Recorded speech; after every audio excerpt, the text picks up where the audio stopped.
just like this spot under my tree. It's honestly one of my favorite parts of my whole yard. And I just like sitting here on lazy fall weekends. I'll bring my coffee at this table and just sit before the noise of the world just gets too loud. And just live in my own thoughts before everything starts for the day. It's a great time to just sit and be in silence. Listen to the things around, birds, the wind, the occasional dog. But just to be before the day gets going, it's refreshing. Sometimes in the heat of the summer, I like to just grab a chair at this table and sit and catch my breath after I've just mowed the lawn. And you're just sweating and just relax, knowing that the work is done and you have a few moments that you can sit. Or maybe it's a Saturday afternoon and the chores are complete and it's just a weight off my shoulders and I can sit and relax and take a little more deeper of a breath. I know it's not always easy to sit and find a spot, wherever that is, or a time to sit and unwind and just be.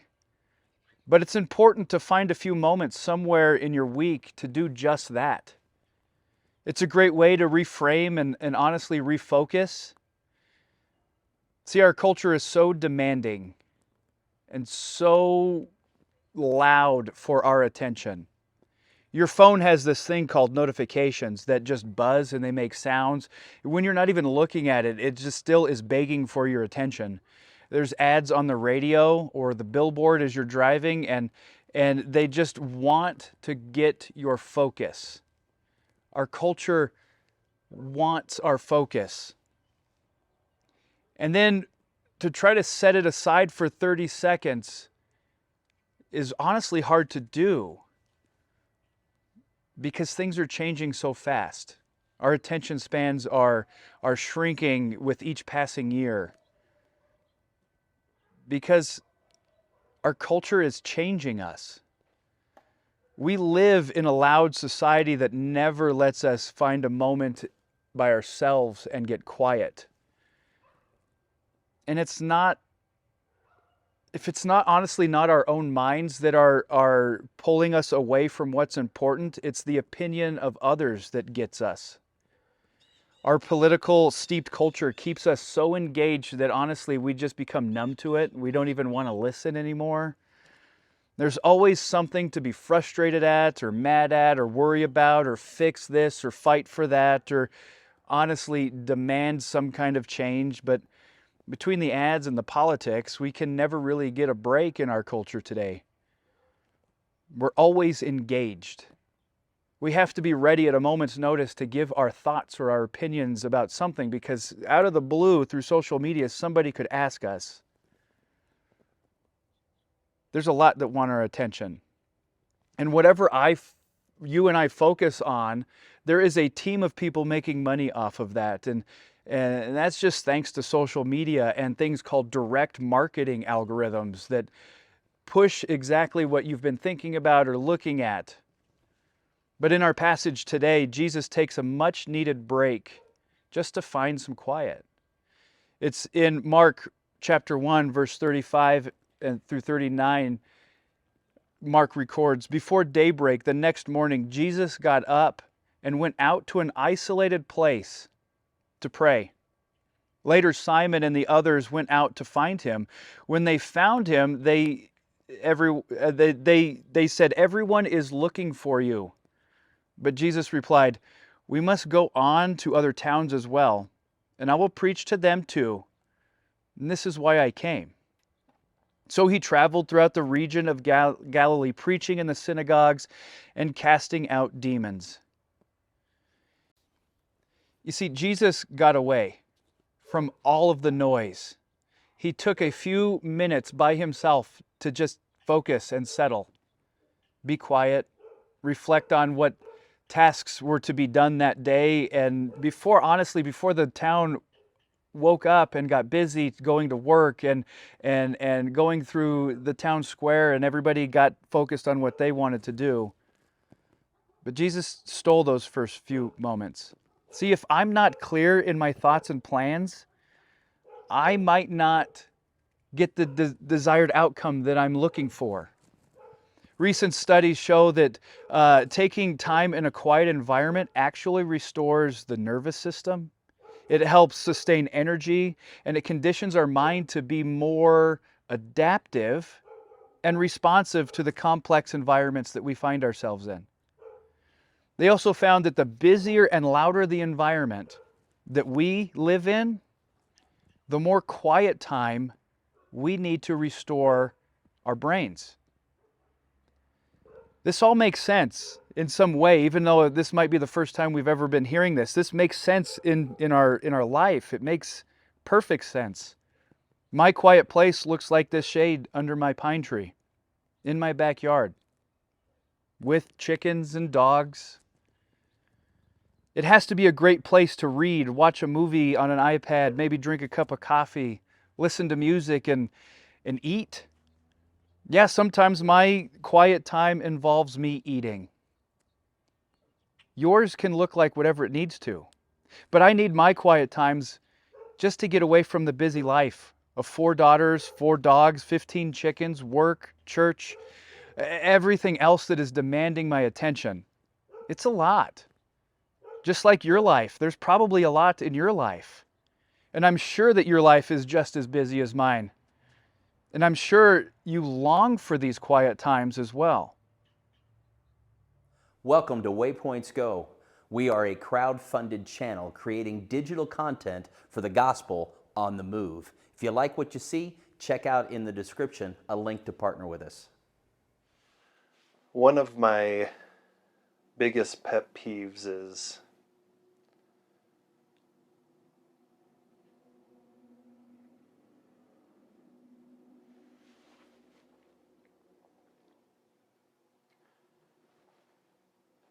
leaving things unfinished. I don't get anxious about unfinished things if I know that I've scheduled or allotted time to do those things later on. But I do get anxious if I don't think that I'll have time to complete unfinished tasks. And an example of this might be a few years ago I went with a group of people to the Smithsonian in Washington, D.C. And we were on tour, and so we only had like 3 hours to go to the Smithsonian. And I remember kind of being frustrated that I wasn't able to see all the things that I wanted to see. And so normally when I go to a museum, I'll kind of run through and see everything. I want to see everything. And in the process of doing that, at times I actually miss out on some things because I don't take the time necessarily to really engage or enjoy the things that I'm seeing. In my effort to see everything, I actually miss out on a lot of things. And a couple of weeks ago, I was getting ready to go on a trip, and it'd been a little while since I've been on a trip, and I have this particular travel bag that I like to use on short trips that are 2 or 3 days long because it's small enough that I can use it as a carry-on, and it's light and it's maneuverable. And anyways, I opened up the bag and I found this People magazine puzzler book, and maybe you've seen one of these, but it's got crossword puzzles and word searches and stuff like that. And in it, and I keep this with me when I travel because I just like to have, sometimes I just want to have some things that I can do to kill some time. If I'm just sitting on a plane waiting to take off, or if I'm sitting in an airport and I just want something to do while I kill time. And I noticed when I picked this up, I started flipping through it, and I realized that there's a lot of these puzzles in here that are, mostly done. 50% done, 75% done. Some of them are 90% done, but a lot of them are started and not finished. And when I was looking at this, I was kind of frustrated, and I thought, man, maybe I need to just sit down with this book and go through and finish all the ones that I started. And I thought about it a little bit more, and I realized that I didn't really need to do that. That wasn't necessary, because this had fulfilled its purpose. The purpose of this book was to just kill some time while I waited. It wasn't necessarily to complete the puzzle. It was just to have something to do to keep me from being too bored at an airport. In these verses this week, it says this in Mark chapter 1, 35 through 39.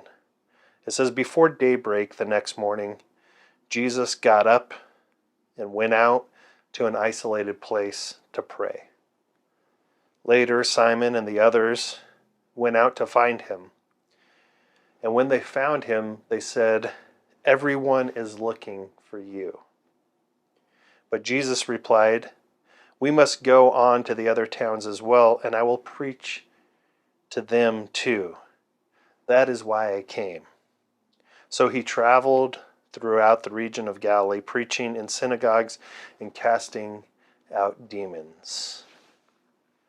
In this story, Jesus leaves his friends and in some ways leaves his mission, the mission that we think that he's supposed to be on at this moment, the mission of preaching the good news and healing the sick and casting out demons and freeing the oppressed.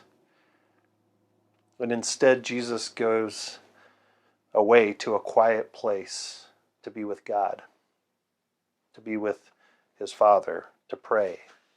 And he leaves things undone to do that.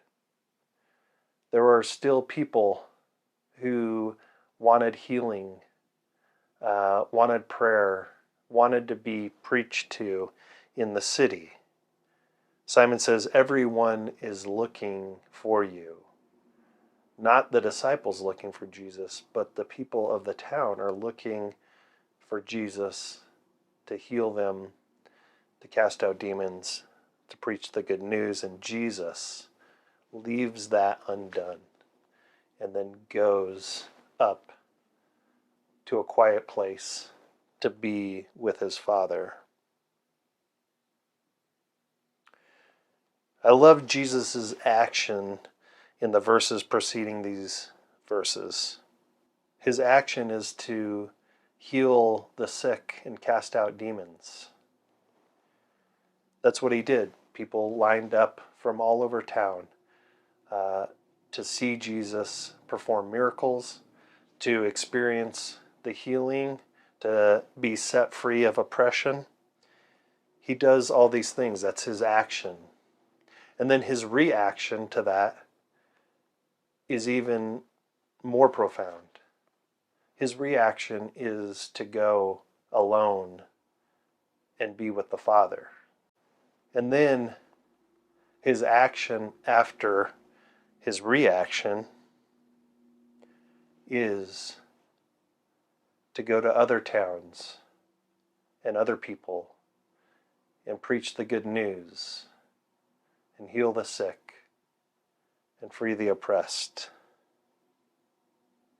If we want to fulfill God's calling in our life, if we want to be connected to the Father and connected to Jesus, there's nothing more important than making a connection with the Trinity a priority in our lives. There's nothing more important than being alone and praying with God. Many times, in order to do this, we're going to leave things undone. Some of those things that we leave undone may be temporary, and some of those may be permanently. But God is calling us to prioritize the things in our life that really matter. And when we prioritize God above everything else, then we allow ourselves to put things in proper order in our lives. The process of connecting with the Father allows us and reminds us that God is in control. It allows us to be set free from our sins. It allows us to be healed and to be freed in the same way that Jesus healed people in this story. Jesus said in John chapter 15, "Remain in me and I will remain in you. For a branch cannot produce fruit if it's severed from the vine, and you cannot be fruitful unless you remain in me. Yes, I am the vine, and you are the branches. Those who remain in me and I in them will produce much fruit. For apart from me, you can do nothing." Later on in John chapter 15, which is a great chapter to read about connecting with God and connecting with Christ, John chapter 15 verse 9 says this, "I have loved you even as the Father has loved me. Remain in my love." And the way that we remain in God's love is to put pause on the things that are less important so we can prioritize God.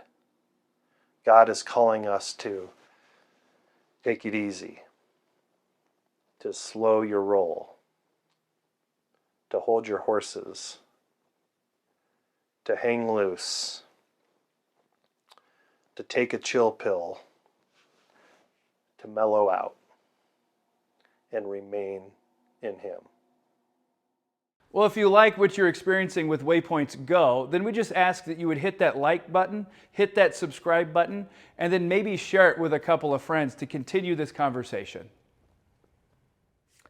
Today we see Jesus take some time for himself as he begins his day.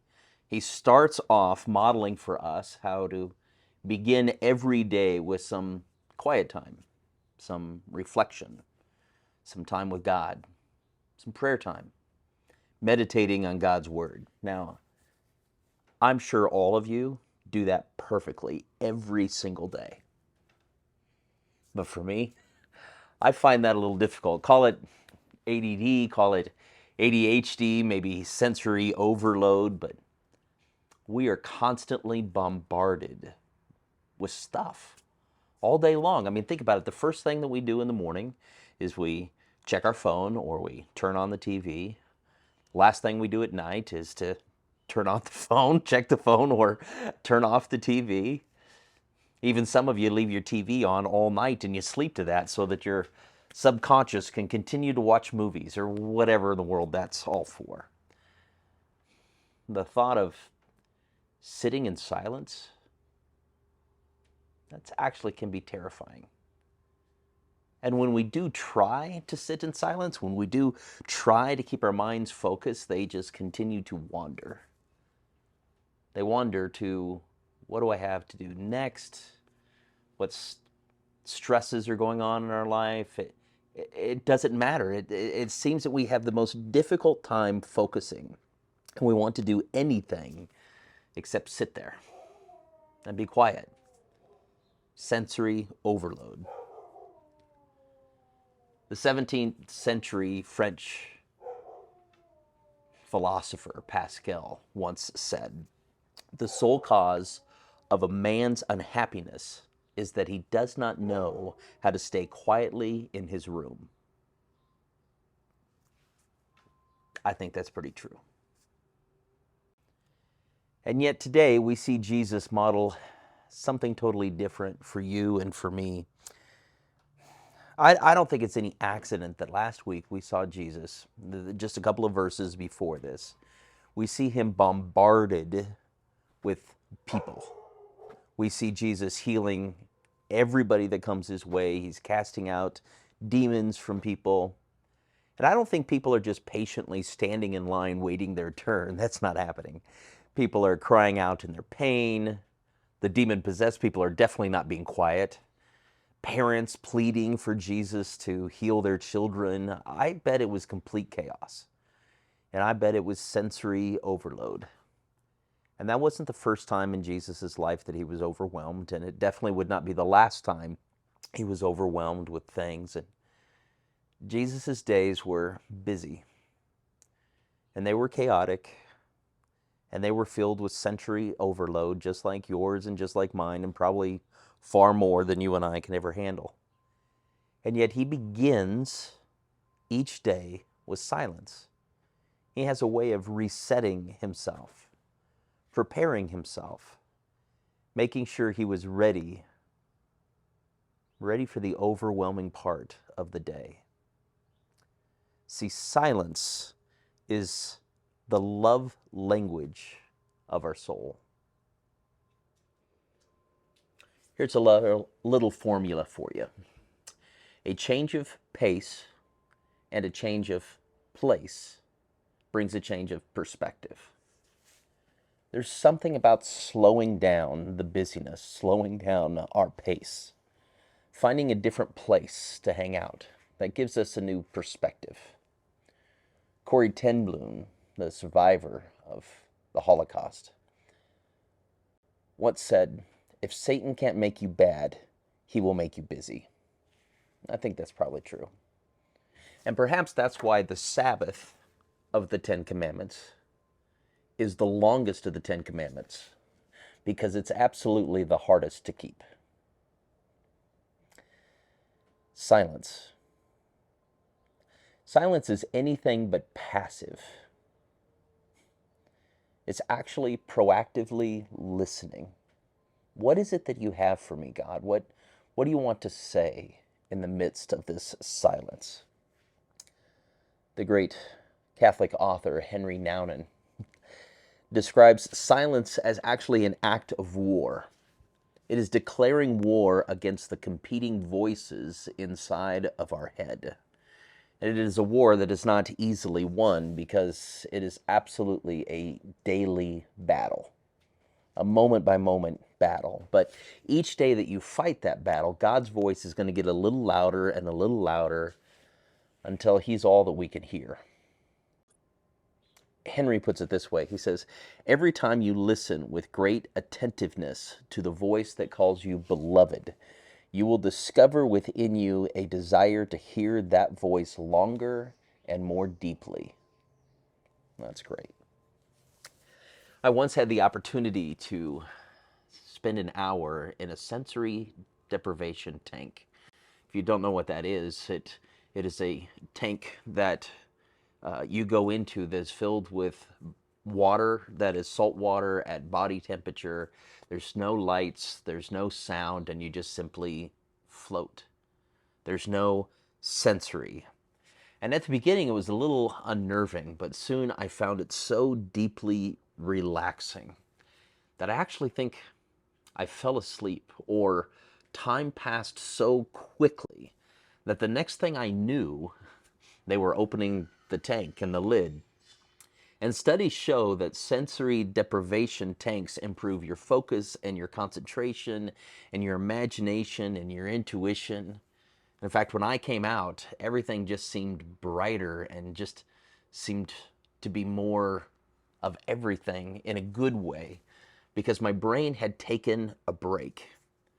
And I think why those tanks work is because you and I are uniquely and wonderfully made by our Creator for a time to get away from all of the noise and all of the chaos, to unplug so that when we plug in, we're actually better for it. Martin Luther once said, "I have so much busyness, I cannot get on without spending 3 hours daily in prayer." I have so much to do, I need to spend more time in prayer, because he knew that his quiet time actually made him more efficient and more powerful and more in tune with God, and that's actually what he needed. I love the way that the psalmist puts it. He declares, "Let all that I am wait quietly before the Lord, for my hope is in him." Perhaps you and I, we should try that too. Let's talk about that.